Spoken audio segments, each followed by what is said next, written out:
Pax Christi, Nigerian Catholics, and once again, super excited to be with you today. Father Loma had this wonderful teaching about the Apostle Thomas, and because of how popular he is, we have come to describe him as Doubting Thomas. Father Loma is saying this, basically, become a Doubting Thomas. Yes, you heard right. And I'm sure you may be wondering, why would Father Oloma say that you should become a Doubting Thomas? What's the benefit of becoming a Doubting Thomas? Why is he put out as an example for us to follow? If you have ever asked yourself these questions, is there any virtue in the action of Thomas the Apostle? Then this video is definitely going to surprise you. Many people see Thomas as doubt, but that's not the biggest thing about Thomas. First of all, he said on the evening of that day, the first day of the week, the doors being shut where the disciples were for fear of the Jews. Why were the disciples shut inside the house? They were what? They were afraid.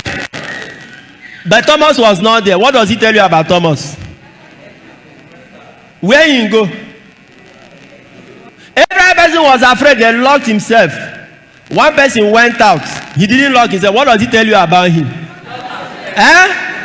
That's one teaching. He know they fear anybody. Not they fear face. These ones locked themselves. The Jews were not even chasing them here too. The Jews were not chasing them. Were the Jews chasing them? The Jews will not have business with them until after Pentecost, when they will start manifesting power. They are still ordinary. From the time Jesus was arrested, it's not only accusation they accused Peter and he denied Jesus. Did the Jews go after any of them? Were they killed with Jesus? They locked themselves out of fear. Jews were not. I think I told this story again. Let me tell you. One madman was chasing people in the village. Everybody was running. There was somebody who was using. He had one arm, one leg, was using clutch. He was running, struggling. Now the madman go meet him and say, Oga, what is it? The guy was panting. Madman said, calm down, calm down. I said, where are you running to? He told him, I said, open your eyes. See, I am chasing people who have two legs. Let me finish with them first now. Before I will come after.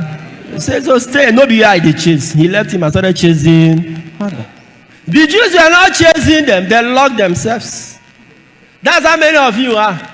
He said the devil is after. Who you be? What do you get with the devil there after you? What do you be? They give you nonsense. Village people after.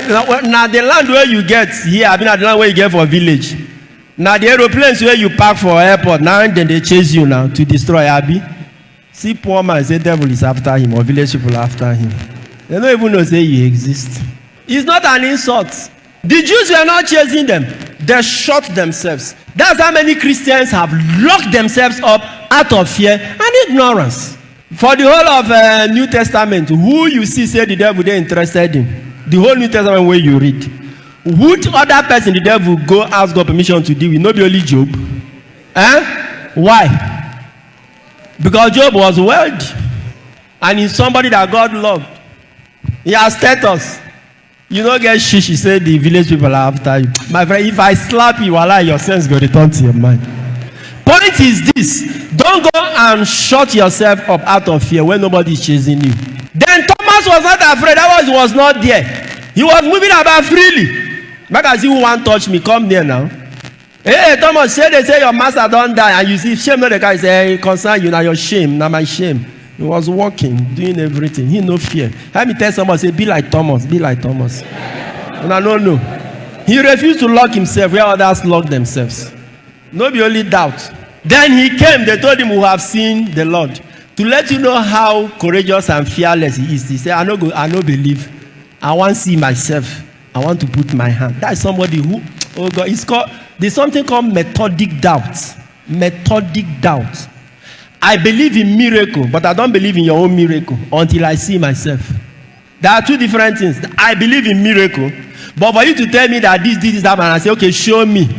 Let me see. Oh, he did this for that. Okay, show me the person he did it for. Let me even go and confirm. You cannot provide that, then you want me to believe. No, I I believe in miracle. I believe God was miracle, but I don't believe in all these outlandish tales people are doing. Like Thomas, I want to see myself and confirm.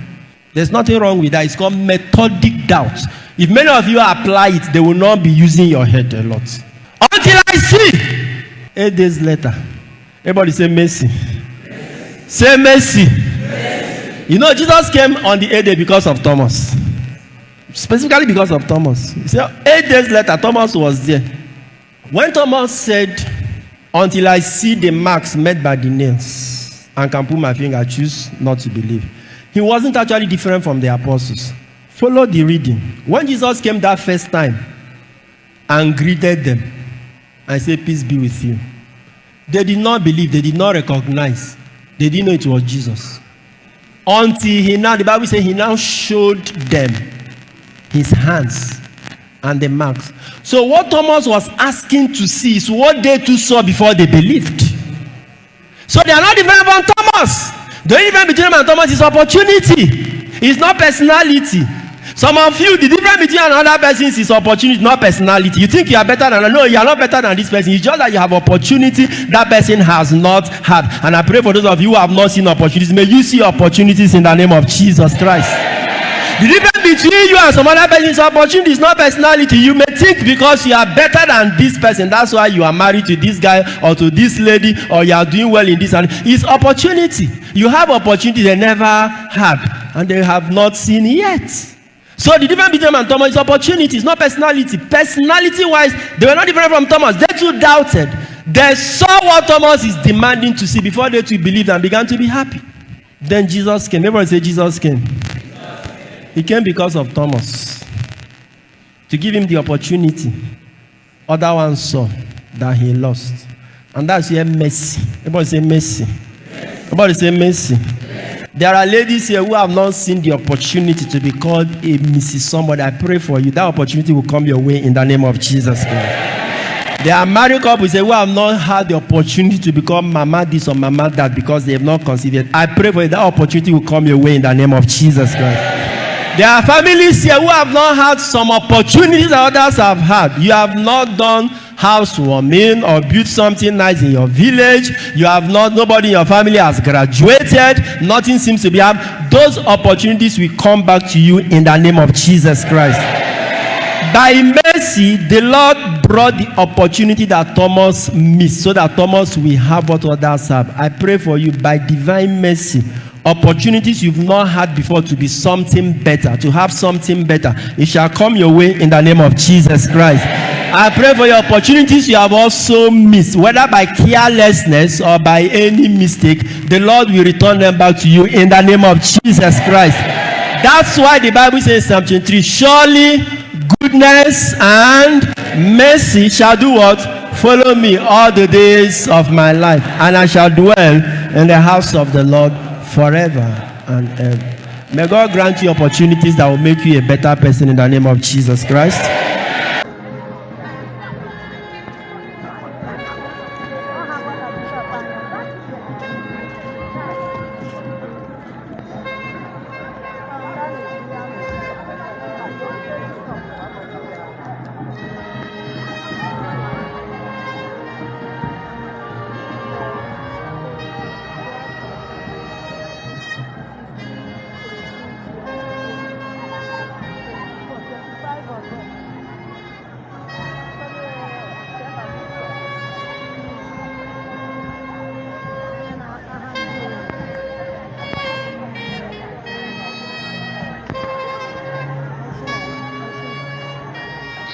So I'm sure by now, if you have been following the events that have been taking place, particularly in the Catholic Diocese of Ahiara, it's no longer news, obviously, that His Excellency, Most Reverend Dr. Simeon Okezuo Nwobi has been declared the substantive bishop of the Catholic Diocese of Ahiara. And we have new information. A date has been fixed for the Episcopal installation of the newly appointed Bishop of Ahiara Diocese. And that date is the 20th of June 2024. So preparations are ongoing for the Episcopal installation of the new Bishop of the Catholic Diocese of Ahiara. If you recall, he was formerly the auxiliary bishop of Ahiara, at least up until the 3rd of May 2024, when the Holy Father Pope Francis appointed him the new bishop of the Catholic Diocese of Ahiara. So they are all ready. The drums are beginning to roll in, and the diocese has announced advertisement rates for those who are interested in sending goodwill messages to the new bishop as he prepares for his installation on the 20th of June 2024.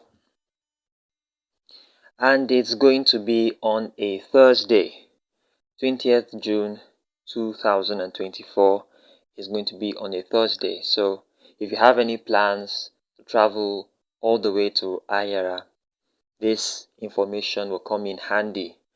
So once again, I want to say a huge congratulations to His Excellency, the newest bishop in town, His Lordship Most Reverend Dr.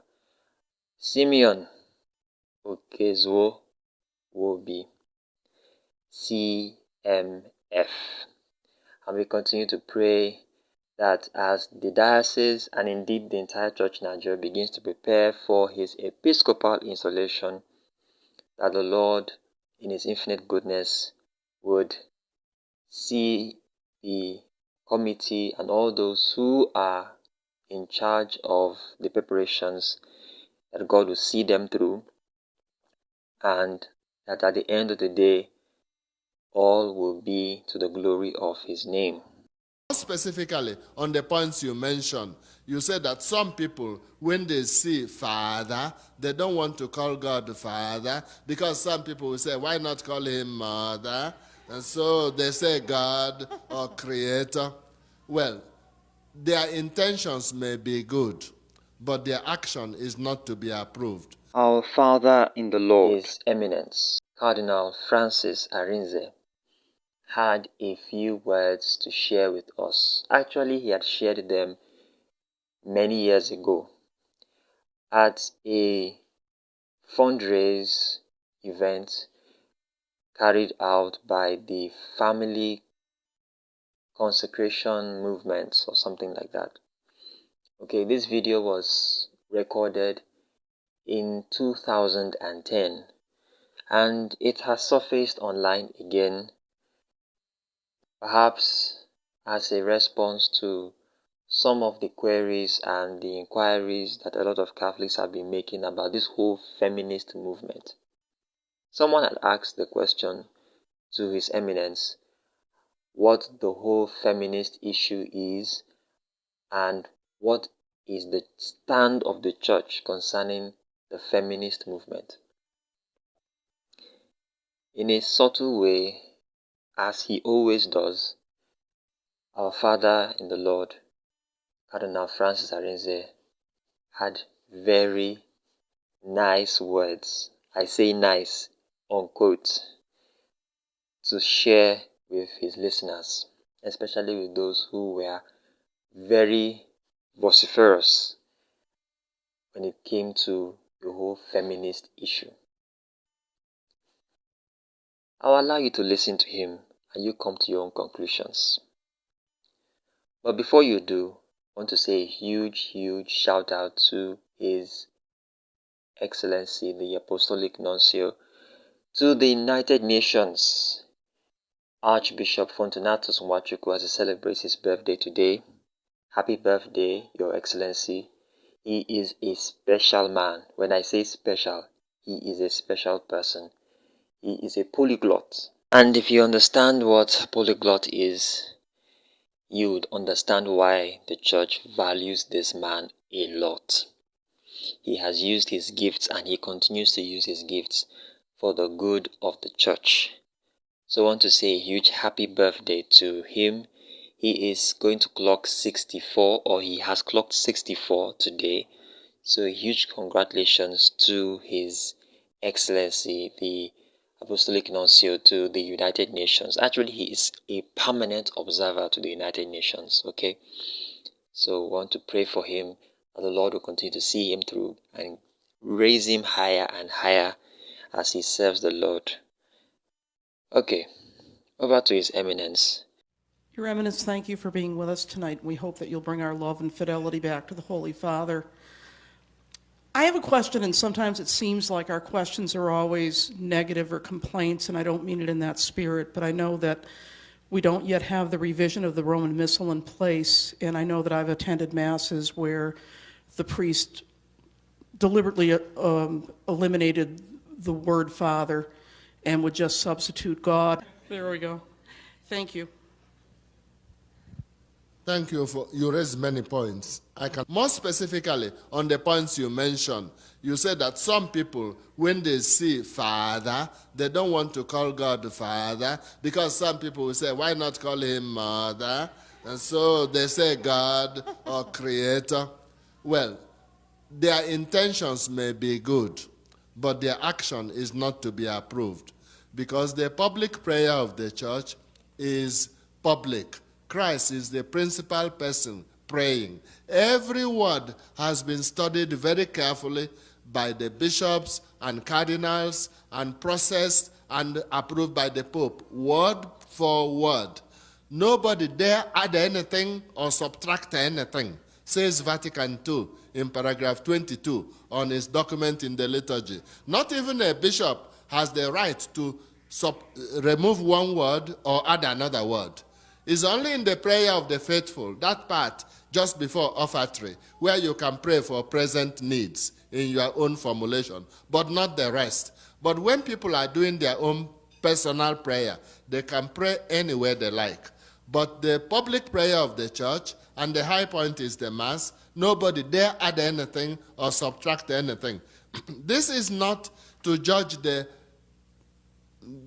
subjective intentions of those who modify. Some priests may modify, and their intention is good. They want to make it interesting. They want to make some of the people happy.